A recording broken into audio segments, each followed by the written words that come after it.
Welcome, everyone, to episode 5 of the No Drama Video Game Club stream.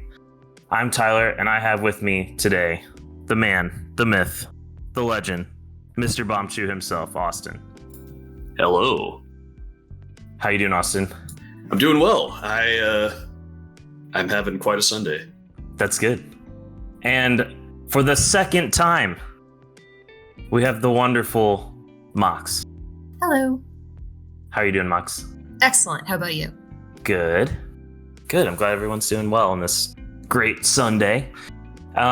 Before we get started, I just want to know, what have you guys been playing besides A Plague Tale: Innocence, of course? Austin?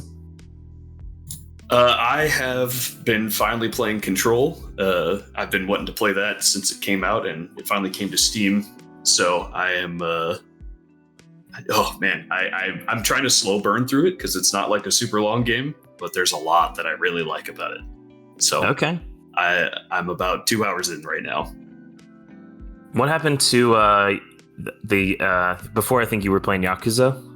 Oh, I finally finished that. I went super hard at that right after we finished up Firewatch, and basically, yeah, I spent that next week just playing through it, and I didn't touch A Plague Tale until I finished that up. So that left me with just this perfect window to do A Plague Tale before Control came out. I see. Mox, what have you been playing? Well, Diablo, as always. I am only like 2 or 3 conquests away from finishing the season, which you don't really get great things, but it's still fun. And then also I got the first 3 Danganronpas on the last Steam sale, so I've been working my way through Trigger Happy Havoc, which is always fun. Oh, great. Nothing like a good old Steam sale to get you all kinds of new games that you haven't played yet or want to play again. And then the 40 other games that I still haven't even opened, and then the 200 other games that I probably won't ever open because you just were included with other ones. I definitely needed these new other games. Yeah. I've been playing a lot of Plague Tale: Innocence, but besides that, I have played some StarCraft 2 recently and some Fall Guys. Yeah, but we're not here to talk about any of that stuff. We're here to talk about A Plague Tale: Innocence, a third-person action-adventure horror stealth game that was released on May 14th, 2019. So here's some other games that came out in 2019. Did I say 2019? I think I did. Yeah, you did. Okay, good. Kingdom Hearts 3, Apex Legends, Crackdown 3, the amazing game Anthem, Division 2, Sekiro Shadows Die Twice, Days Gone, Rage 2, Marvel Ultimate Alliance 3, Borderlands 3, Outer Worlds, not to be confused with Outer Wilds, Mario Maker 2, Tetris 99. So this was just last year. Did you guys play any of these last year? I played a lot of those. Yeah, Mox? I lost track of. That was a lot of games. Oh yeah. Tetris 99. Best. I never liked Tetris before Tetris 99. Yeah, it's pretty good. Tetris. I know, Austin, you put a bunch of hours into Tetris 99. Oh yeah, I did. This game was developed by Asobo Studio, which is based out of France and Bordeaux, and it was published by Focus Home Interactive, which is based out of Paris, France. And the engine, which I was surprised by, was a custom in-house engine, actually. No Unreal or Unity here. It was custom in-house. And I have an hypothesis of why that is, but we can talk about that later. So yeah, let's dive into a little history of these two companies in this game. And as always, feel free to interrupt me if you guys have anything to add that I may be missing.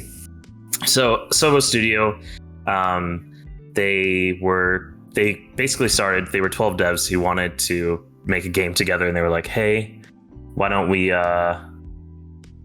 form a company? Today they have 140 plus employees, 7 million in revenue. They released, Renther, thanks for the follow. They released their first game in 2003, and they've made like some Disney games. They made Fuel, The Crew, Recore, Zoo Tycoon. The newest game was Microsoft Flight Simulator and some HoloLens stuff as well. Have you guys played any of these games, like The Crew, Crew 2, Recore, Fuel, any of this stuff?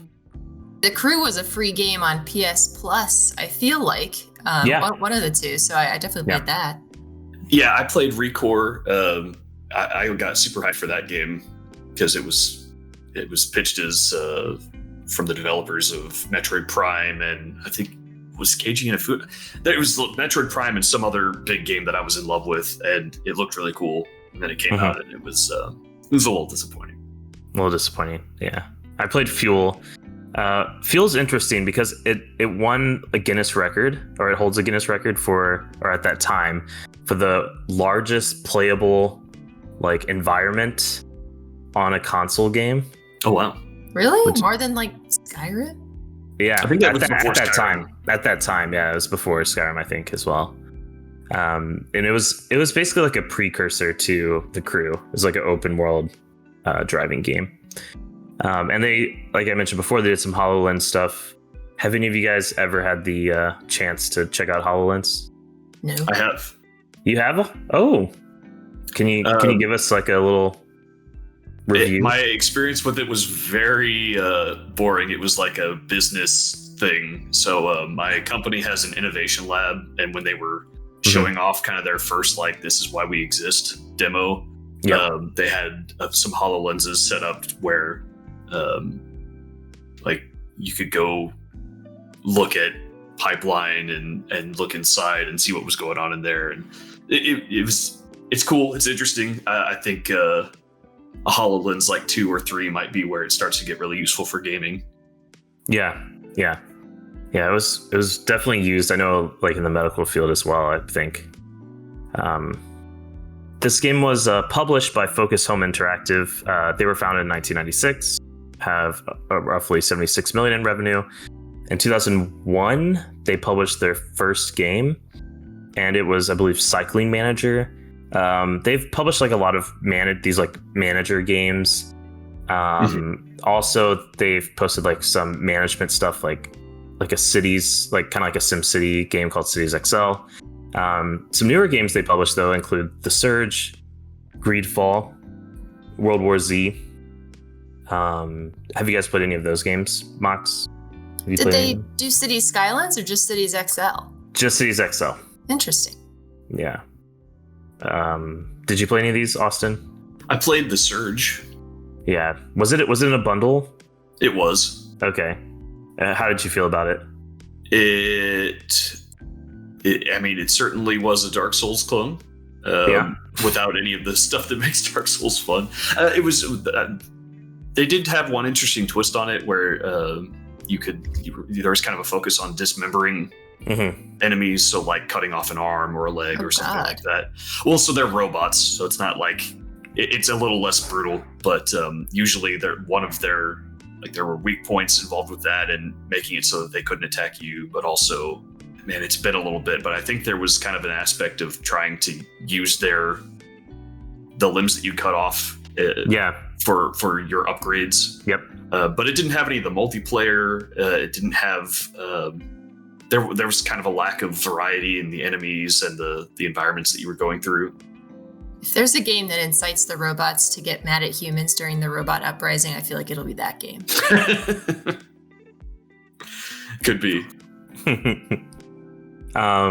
So this was the. Do you guys have anything you want to add about the devs and the dev and publisher before I move on? I was happy that they're French and they did a French game. And they actually it seemed like made people do French accents during the game, which I liked. It said I feel like when you have a French character, the default is just to have them have a British accent, which is disappointing. Sorry, Brits. But I was very happy that they stuck with their cultural heritage and gave us a peek into what their culture is. Did you? I know I'm jumping ahead a bit, but did you play it in English or French? I played it in English.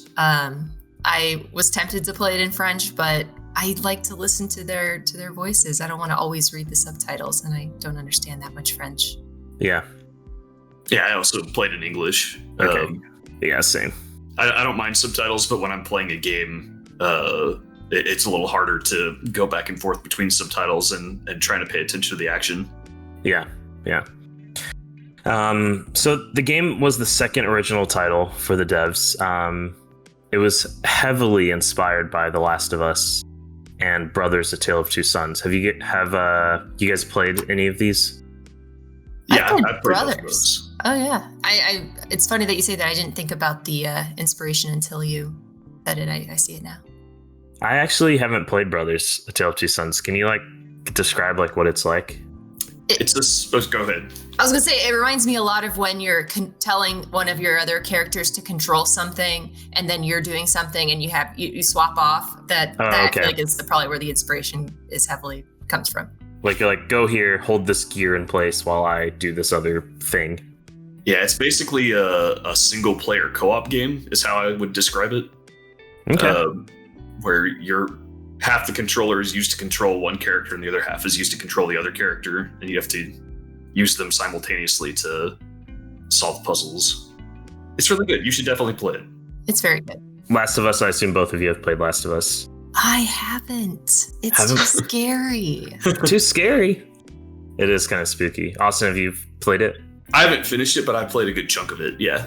Okay, have you played part 2? No, I feel like I should probably... It seems very story-focused, so I feel like I should finish the first one before I get the second one. Yeah. I played the first one, but not the second one. So the children were voiced by voice actors, which is great. Wait. How is this not inspired by Dishonored with the rats? That's what I was waiting for you to say. I don't know. Okay. Based on what the devs said, that's they did not mention Dishonored. Okay, keep going then. You'll have to I'll mention rats here in a second, so maybe you can tell us why you think that is about the whole Dishonored thing. But yeah, so the voice actors that were children actually gave input on the game and their lines as well, which I think is really cool. So the engine was custom, right, which we already talked about. They can have a max of 5,000 rats on screen with their engine that they have. Yeah, that's pretty nuts. Yeah, extremely nuts. And they made it to where there's 4 layers of detailing. And so that's how they were able to have so many on screen. The game overall was received quite well, 7s and 8s, and it sold more than 1 million copies at least. That's what we know. That's been public. So Mox, what about these rats in Dishonored? What makes you say that? Well, I started playing Dishonored. I don't remember where I got it. It was a long time ago. And then you walk over, in the beginning, the intro section, you walk over this thing and you see this big swarm of rats devour a corpse. And I was like, well, I'm not playing this game anymore. And I put it away. And then we got to this game and the exact same thing happens. And they're both, in both Dishonored and in this game, they're both kind of scared of light. They swarm. They kind of explore new areas that are open to them, and they just kind of move around, separate from the character. Yeah. There's even white and black rats, and they operate differently in that game. So I'm really surprised that there wasn't an inspiration from it. Although maybe one came first and the other one came. True. Later. Could be. So, that's a little history on the dev, the publisher, and the game itself. Do you guys have anything else you want to add to the history before moving on? Nope. I think we're good. All right, so now we're going to move on to the plot of the game and some spoilers. So I'm going to put a little tag up for those wanting to avoid some spoilers. So let's talk about the game a bit as far as the plot goes. So this game takes place in the 1340s in France, and it's being invaded by England during the 100 Years' War. You play as Amicia, which is a teenage girl who is part of some sort of nobility, some sort of family of nobility. Yeah, the Darun family. Yeah. They're notable enough to have their own sigil, and they seem to have some kind of farm. Yeah. And they have a lot of people working for them as well. Loyal And people know Nice.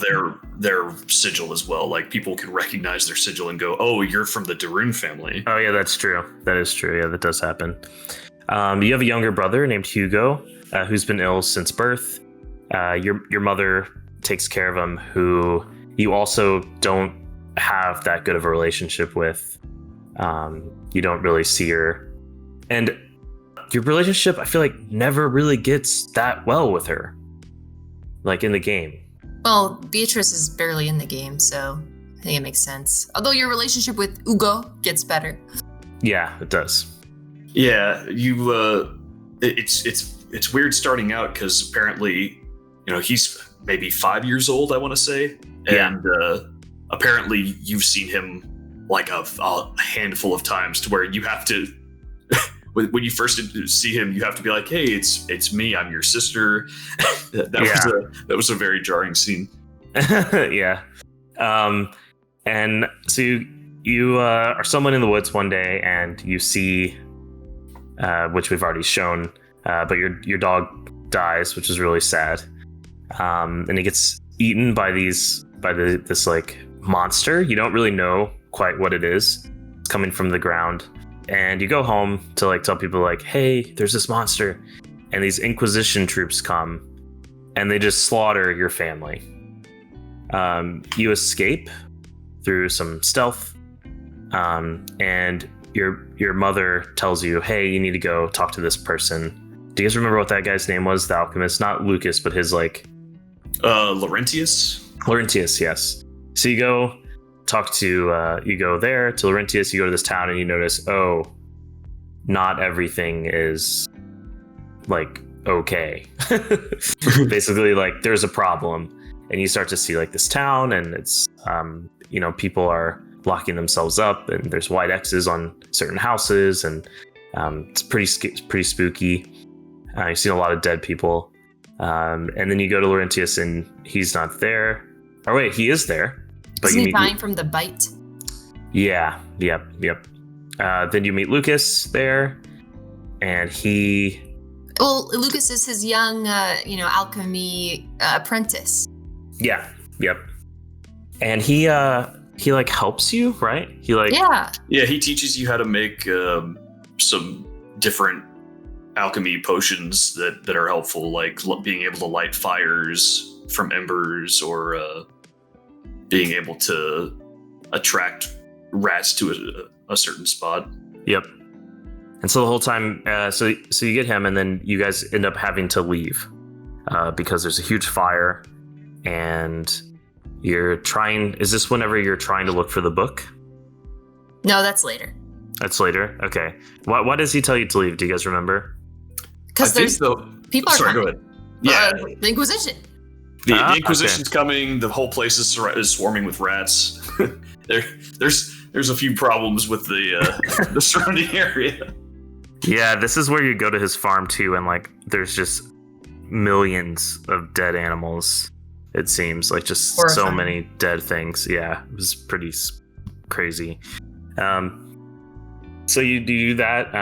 You walk through like a battlefield as well, where of course everyone's dead. And what ends up happening is you get captured By the British. Or the Spanish. No. It's the Spanish Inquisition, isn't it? No. No. Well, you're skipping the part where the British capture you. You have to escape from their camp with the two new people that you meet. Yeah, Melly and Arthur. Right? Oh, I Yeah. forgot about that part. Yeah. Then, and when you escape with them, you actually find this safe haven, this like castle. Chateau d'Ombrage. Yeah, which has been, I guess, in your family for a while. It's definitely known by, like, Amicia seems to know of it. Like, it's been told to her before. I thought it was like an alchemical like haven. Like alchemists went there to practice their alchemy, and then it was kind of in disrepair for a long time. So people forgot about it. It was forgotten by the world. That's why they were safe there. It also had mechanics to defend against the onslaught of the rats. So you're wondering why are the rats? Why do they know about the rats? This was obviously built hundreds and hundreds of years ago. Yeah, that is true. And then what happens is that your brother, he's ill, and he has like some form of this plague that's happening, but you don't quite know yet what it is. Like, is it the plague that exists when you get bit by a rat? Is it like something separate? Like what is it? They call it the macula. Yes, the macula. And in order to help it or slow it down, you need to go find a book to help Lucas with some alchemy stuff that he needs to do. So you go. Interim, you learn that the macula is like this supernatural, I don't know, like blood that's been in your family for thousands of years, and it comes every the time these plagues come out, and it's like not so it's not part of the plague, but it is something to do with the plague, but you don't really understand it yet. Yeah. And you go to the university to get this book, and that is where you meet Roderick, the blacksmith. Yes. And you save him. Best boy, Roderick. Yeah. Last. And you find him because the bad people, they're also looking for this book. And it's behind this door that his dad has built, I believe. Yes. And so they're like, but his dad is dead. And so they're like, hey, Roderick, open this door or die. And they're able to do some fancy shenanigans to get past the bad guys, open the door, grab the book. You go back to the castle with the book. And good old Amicia, she lies to her brother, which is like it kind of has been happening ever since chapter 2 of her lying about like whether or not her mother's dead or alive, and like just kind of like holding back information from her brother in order to quote unquote help him or protect him. He's a kid. Yeah, but he's tough. I mean, he's been sick. I don't know. I can understand where she's coming from, but I was like, eh. Well, yeah, you're trying to shelter him from some little facts while you're also putting. He's watching people get impaled, stabbed to death, rats consuming everything. Yeah. I don't know. Yeah, exactly. Well, the point is that you had thought that Beatrice, your mother, died when you were escaping. I think we'll soon see the scene here in the footage. But then it's revealed later that you overhear while you're picking up the book, which is called the Sanguinis Itinera, that she was captured and she's being kept at the the Bastion, which is where all of the the Inquisition people are living. So, but you lie and say to Hugo, no, she's dead. She's gone to a better place. And then Hugo hears about it and he freaks out. Yeah, and he's like, I'm getting out of here. So he runs away. And this is when the game gets weird. Because Amicia has like this weird fever dream. And it's just like so bonkers. Yeah. Like, it was so weird to play that part. I was so lost. It's like, I've seen all this before. What's happening? They haven't thrown anything like this in this game yet. Why now? The fever dream part was not great. I mean, like, make it clear that it's a fever dream or make it seem like it's real and not a fever dream. Instead, they went with this halfway, like, it's obviously not real, but I don't know what it is. For the first chunk, I could tell it was a dream. And then she, like, something happened and I thought she'd woken up. And I was like, okay, now I'm playing. And that was a weirder part of the fever dream. And I was like, whoa, what's happening? Oh, okay, that was also part of the dream. Yeah, that was. So then Hugo gets captured, and you get to play as him in the first time. Yeah, in the Bastion. For the first time, you sneak around, you save your mother, and this is when you learn that Hugo can control the rats, which was super interesting and would have been really awesome to have earlier, I think. Yes, because this is very close to the end of the game. Yeah. Well, you spend the first 75% of the game avoiding the rats like the plague. Which I liked the mechanism, because you have to like illuminate certain areas, or you kind of shuffle them away by darkening areas, and then, moving them a certain way with beams of light. I liked all that thing. And then Hugo can now control rats, which just cheapens everything. Now you don't even have to avoid them. I personally liked avoiding the rats, and I did not like in the end of the game where rats were just trivial. You didn't think one man should have all that power? Well, so what you're saying? One man didn't have all that power, though. It was two. Correct. Great segue. Great segue. So, do you have something to add, Austin? I just wanted to.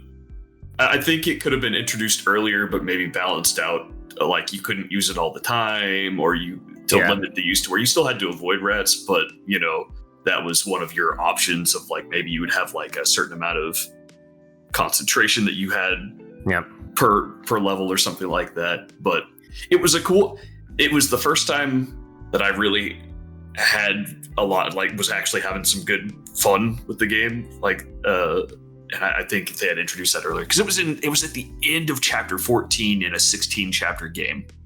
Yeah. It was really late into the game. Well, the controls for it were also kind of wonky because you control this little spot of light, which you can't move around except by changing your viewpoint. And I can't tell you how many times I accidentally swarmed the rats on myself. Yeah. So, too many times. Yeah. Then you try to escape with your mom. You get caught again.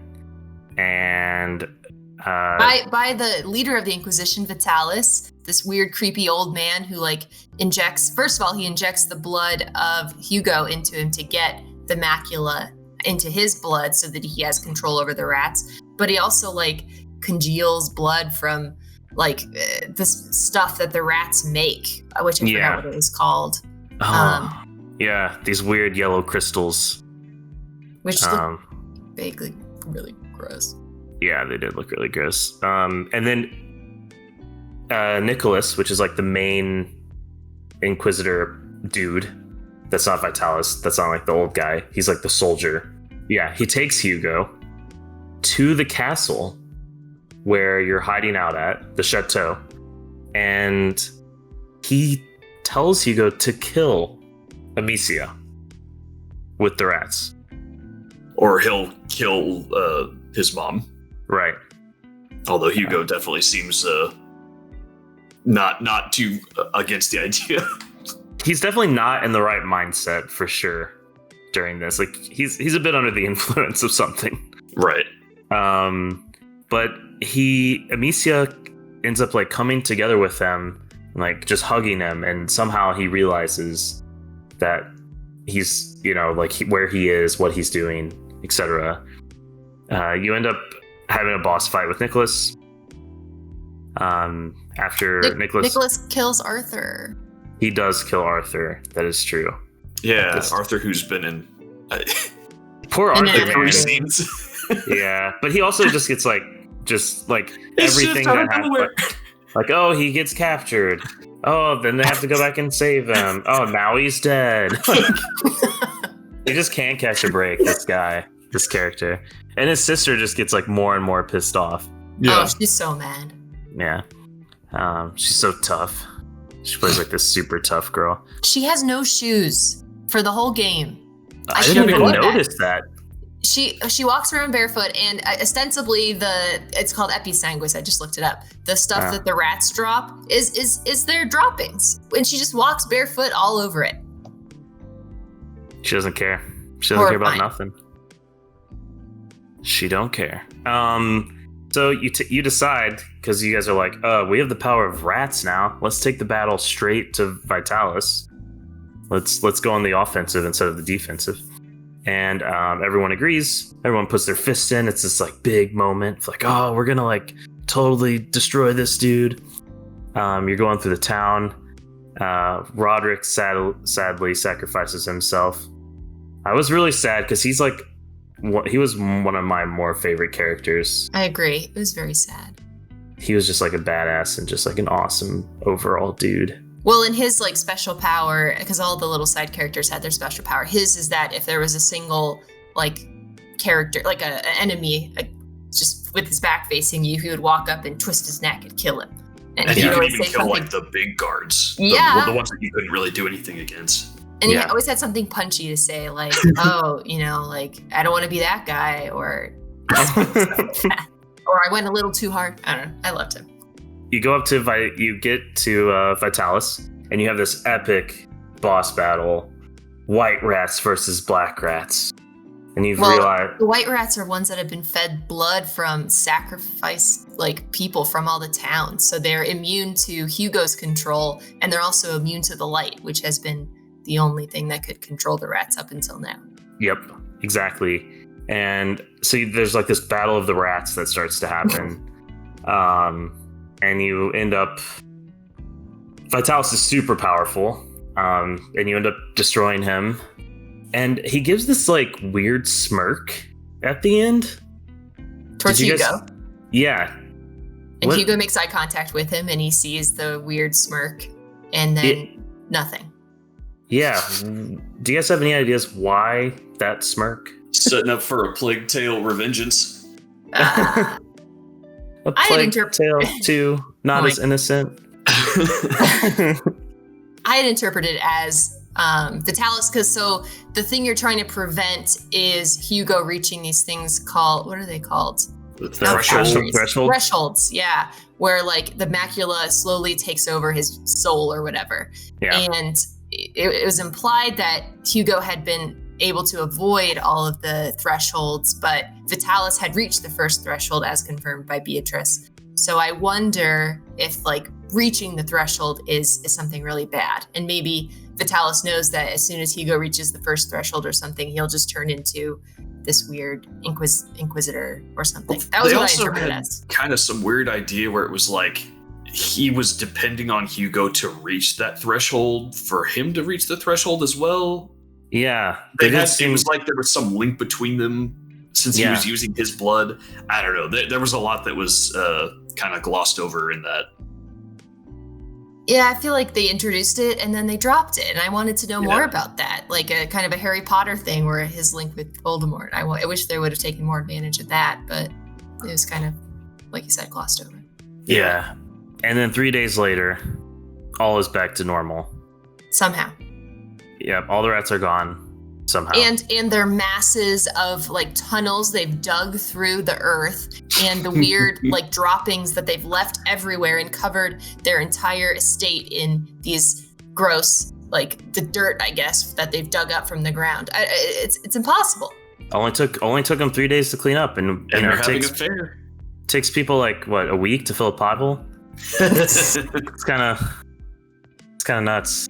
Yeah, and they're having a fair. I forgot about that part. That you're not allowed to attend. Yeah. Well, that's the other thing that I thought was interesting. You can't attend because you're wanted, right? Yeah. So why are you still wanted? Yeah, if you just saved the world, why are you wanted? And it could be that no man should have all that power. Maybe that's it. Who knows, really? Well, what's going on there? They were searching for Hugo because they knew he had the macula somehow. And now the people who were searching for him are gone. So who is still out looking for Hugo? And also now his sister. Mm-hmm. Yeah, and his sister, yeah. They end up saving their mother. She's in the back of a cart. Lucas is also around. Like we mentioned before, Arthur and Roderick have sacrificed himself. Melly, the rebel that she is, she's nah, I'm getting out of here. I'm not gonna hang out with you guys anymore. You guys brought enough pain to my life. Killed her brother. Yeah. So they dip on out, and she dips on out, and then you guys go off in this cart, and you're going who knows where. To a boat. Yeah, but then where? You know what I mean? Where do you go from here? You're gonna go spread the plague somewhere else. Good.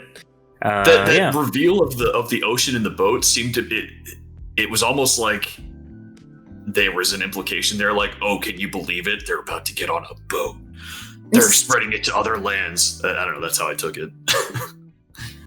I wanted to know what Hugo's link was with the rats. I mean, what happens when they go away? What happens to the macula? And then there was this whole scene where you're digging through this old Roman, I don't know, bath, I guess, which turns to be like an alchemical haven where all these Roman alchemists made stuff to deal with the macula, in 1,000 years ago. What happened with that? Yeah. Also, you make a potion to stop him from going to the first threshold, and it can control. Soon as you do that, he, as far as I can tell, I don't know if he crossed the first threshold or not. It seemed like he did, but then I think so. Because I thought that was how he started controlling the rats. Yeah. So I don't know. I don't know what that potion was for or what it did. well, the other thing is, whenever he makes that potion, the rats just sit still. Do you remember that? Yeah. They're just staring at you. So before we turn spoilers off, to go into our own personal opinions, which hopefully we can try to avoid spoilers during that. Yeah. Any other plot holes or anything you guys want to discuss? Any unanswered questions that you have about the game as far as the plot goes? I really liked all the alchemy. I thought it was really fun. Also, I really like Latin and classics, and everything has a Latin name and has references to Latin in general. So that was cute. But they introduced this really compelling concept of the plague, and then the rats, and then the macula, and then controlling the rats. And then when Vitalis dies, everything kind of just crumbles with him. And I want to know more about that. I was very disappointed. Yeah, I was also pretty disappointed in the story as well. Yeah. Just the whole Innocence thing where he was supposed to be.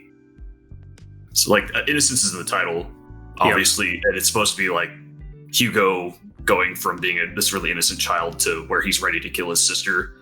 Yeah. And that was just so out of it just happened very suddenly, and then immediately was just no, here, have a hug. And when I reached that part where he was coming at you for lying to him, at that moment I was this would have worked really well as a Telltale game. I feel if you could have made the choice of whether or not Telltale, right? If you could have made the choice of whether or not to lie to him, and I'm sure that scene still would have happened, but maybe he would have been reluctant to go after you. I don't know. It seemed there you could have done some really interesting things with some narrative choices. Yeah, absolutely. Yeah, the game, the story, the end really got me. Where I was just how in just a couple of days everything's just fine. Everyone just goes back to normal. Oh yeah, let's have a fair, and no, there's no mess here, and it's just that really got me. I feel they didn't explain stuff well enough, what was going on exactly with Hugo, or maybe I'm just stupid, but it was hard for me to follow what was going on. The plot reminded me of that meme where the first half of the image is a beautifully drawn horse, and then the last half's a stick figure. Yeah, I can see that. I can definitely see that. All right, so that was the plot story of the game, spoilers included. I'm going to now turn spoilers off, and then we'll go into our own personal opinions of the game. If for some reason you guys need to talk about spoilers to get your point across, let me know and I can flip it back on. Okay, so Mox, let's start with you. What was your opinion of this game?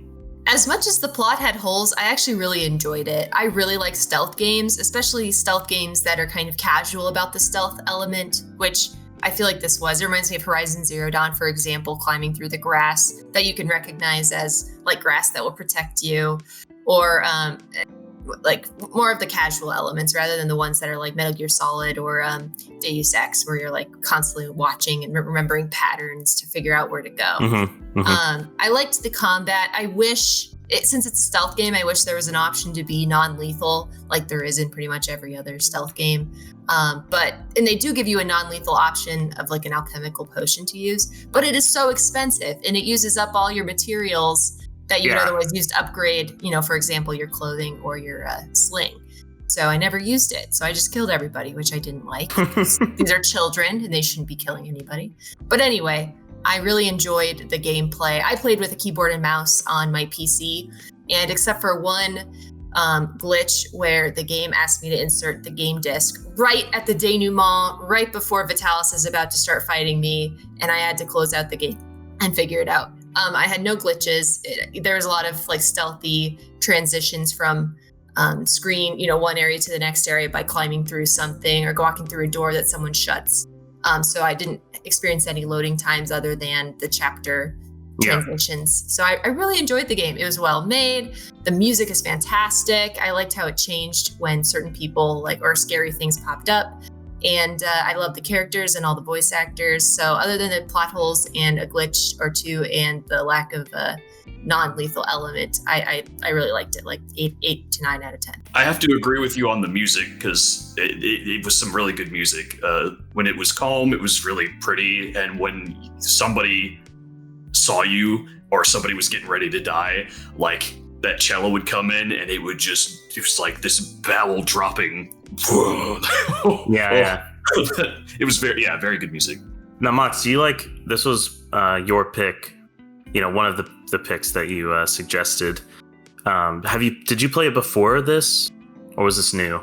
I had played up to they were going into the Bastion. No, even before that. I remember I played half of it before I suggested it, and I'd actually stopped playing it because it didn't interest me. But then I saw that it was one of the games on the Pass thingy. Game And Pass. I thought, yes, that game that makes sense. Game Pass. So it seemed like a good pick to make, and I'm glad I played it. I'm glad I finished it. I was turned off by the rats because they're scary and gross, but I guess they're your friends later. So you played it through Game Pass, keyboard and mouse. Yes. Okay, gotcha. Austin.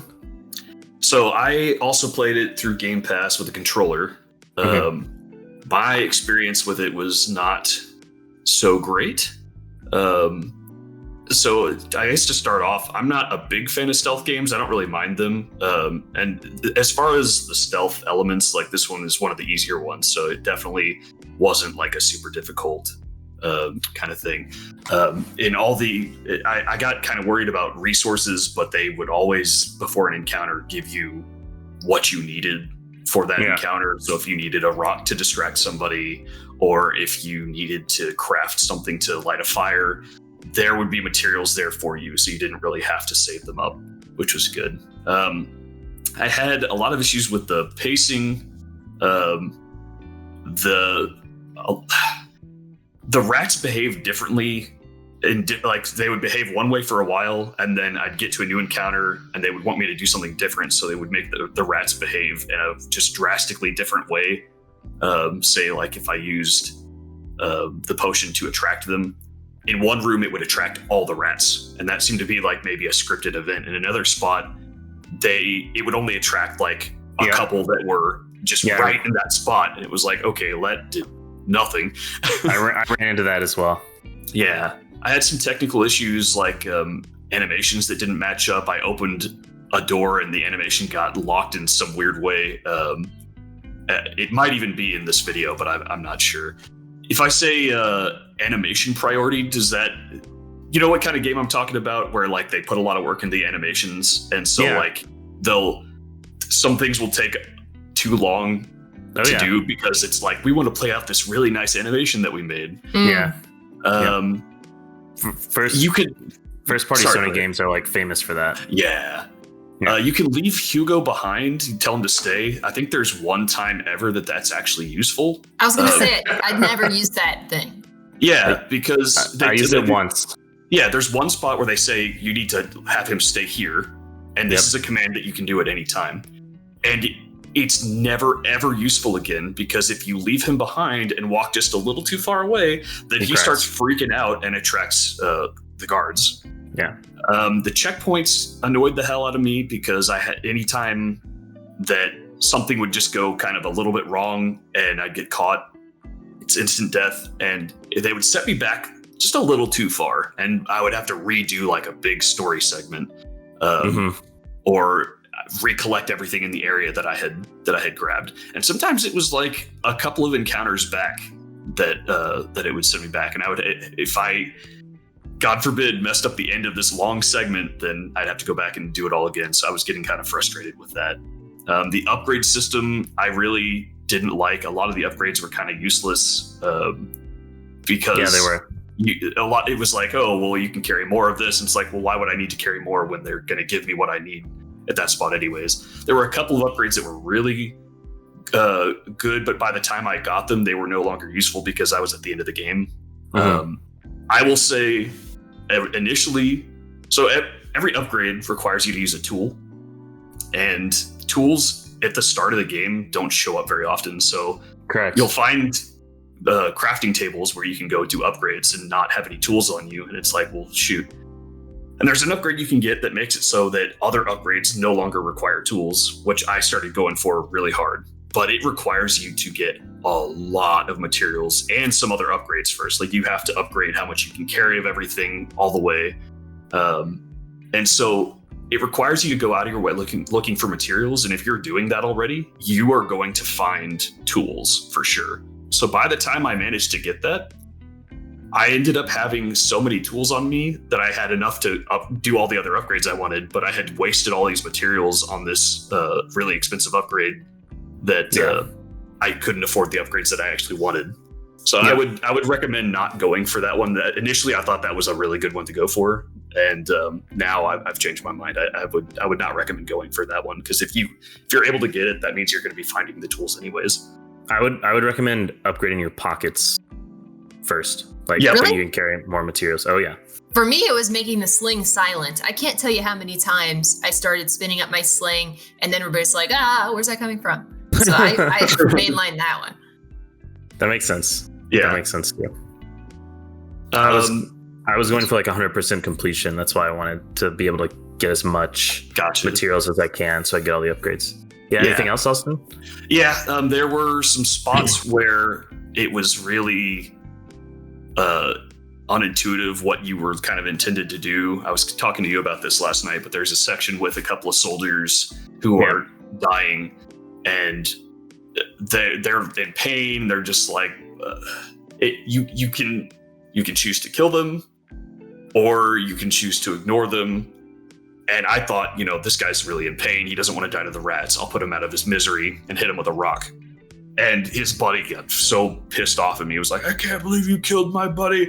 I hate you, mama. And I was like, oh, geez. And I died on that, like on some section way after that a few times. So I got to redo it to see different outcomes. And apparently you're supposed to just let them sit there and suffer. And that's like you get an achievement for doing that, of like sparing their lives. There's another decision like that where you can either scare rats towards a soldier or save him. Mm-hmm. And that was also like, why would you save this soldier who's like trying to capture you? But if you do, then like he forgives you, or he like lets you pass. It's like a weird, it wasn't always clear what you should do. So, yeah. I know what you mean about not knowing what to do in a lot of sections. It reminded me of Firewatch, where if you got to a landmark, you could ask Delilah, like, hey, I'm here. Where do I go again? And she'll remind you. But there was no way to, like, if someone gave you directions, like, oh, go this way and then turn here and then you'll get at the place you need to be. There was no way to remind you. You have to, like, restart the section or die. Yeah. Early on, there's like a boss battle where you have to fight this guy who's got a bunch of armor on, and you kind of like slowly break off pieces of his armor. Yep.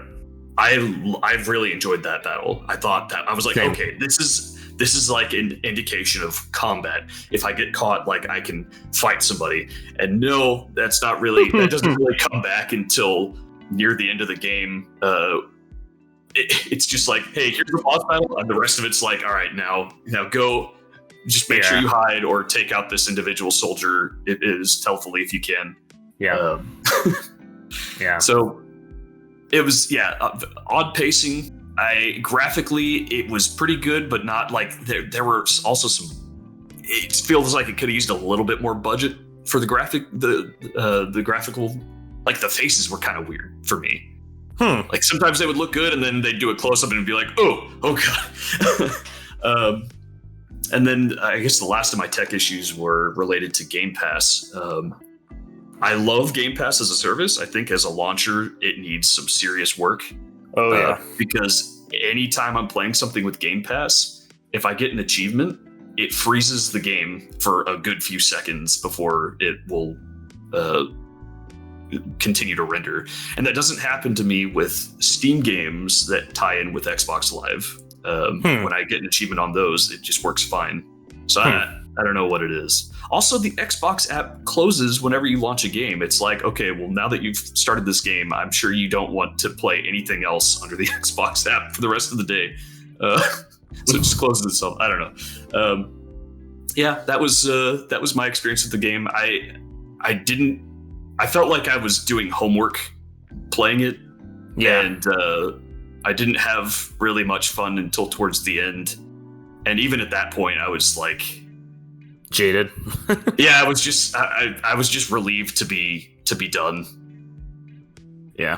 So it got pretty positive reviews, and usually when I play a game that's got really positive reviews that I don't like, I can kind of tell what other people like about it that I just don't jibe with. And this was one where I was playing through. It was just like, okay, I'm trying to figure out what people liked about this game, but it wasn't clicking with me. I couldn't figure out what it was.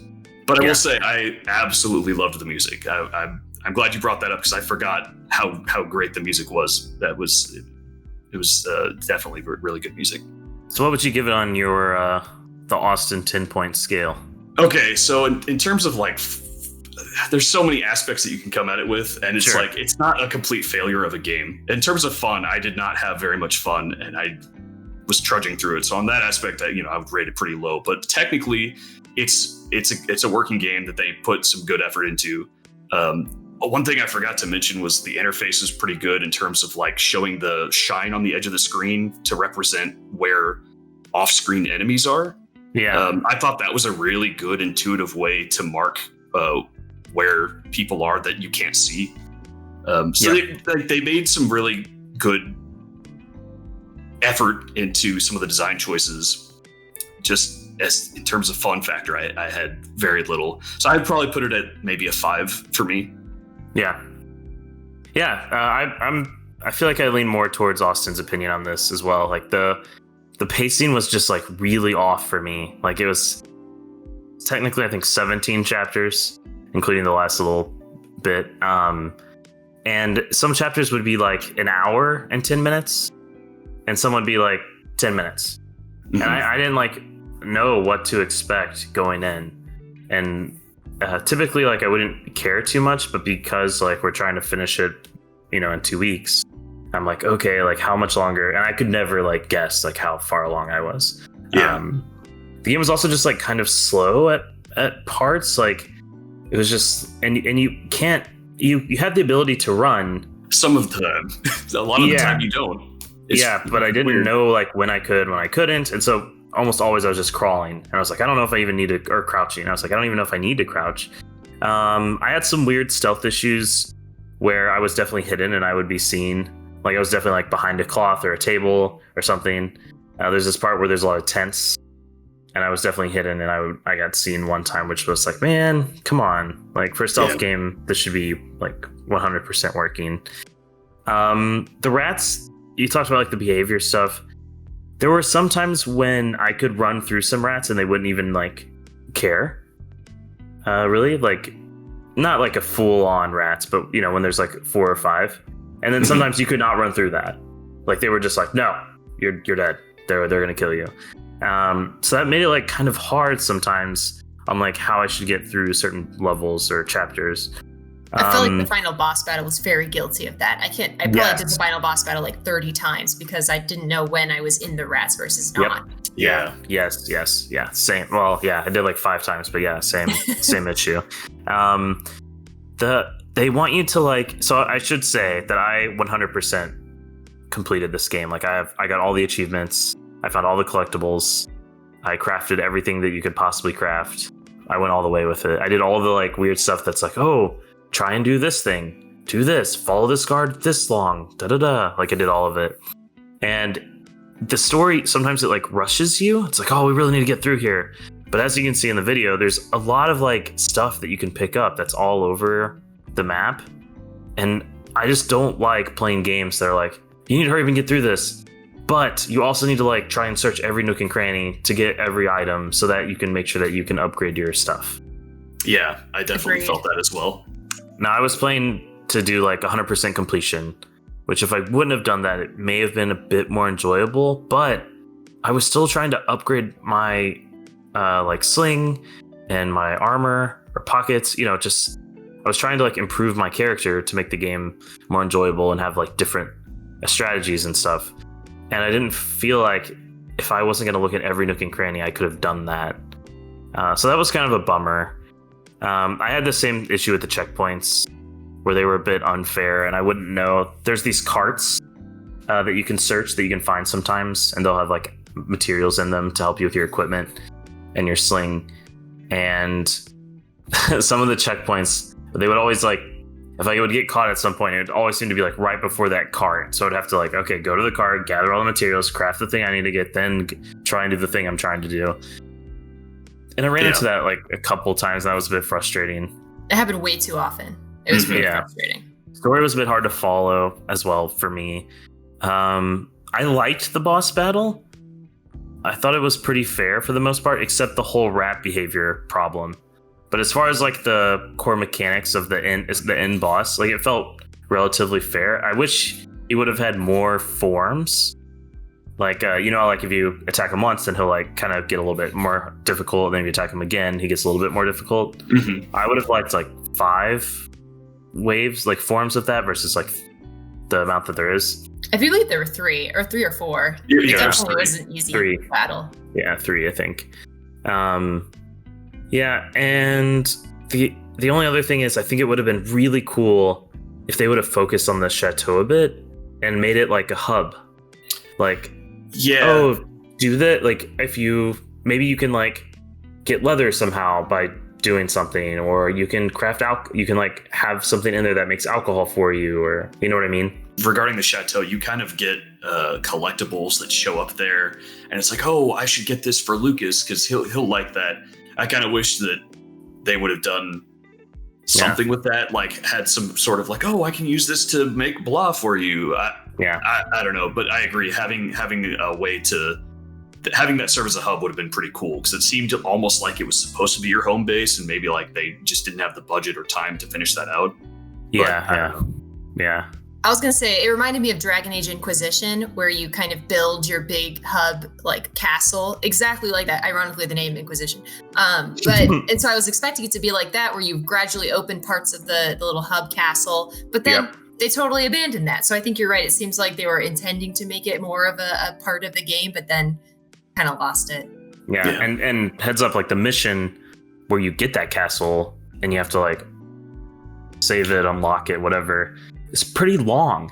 So I thought like, oh, okay, we're doing all this work for this like chateau, but we don't really get to like leverage it really in the game. Besides that, like, I mean, overall, like it was okay. It did feel like a bit like homework for me. I played on Xbox One X and through Game Pass, and it ran great and it looked great, and it was overall like enjoyable as far as fidelity goes. Some of the stuff like did look like just really pretty, like the outdoor stuff, like the trees and the river. It was really nice. I totally understand the faces thing. I ran into some of that too, where I was like, this guy's making a weird funny face. They also kind of reused some assets in some very bad, lazy ways. Like your dog shows up like 4 times in the game, and as just a random body on the floor. It was like, that's my dog from the beginning of the game. That's horrifying. I missed that. Yeah. So overall, I would say like it was a bit like homework, but I am glad I played through it because I know a lot of people really enjoyed it. It would be like probably like a 5 or 6, probably closer to a 5 for me personally. So yeah, we're getting close to the end. Do you guys have any other little opinions on the game before I move into closing remarks? No? No, I think we've about covered it. Okay, awesome.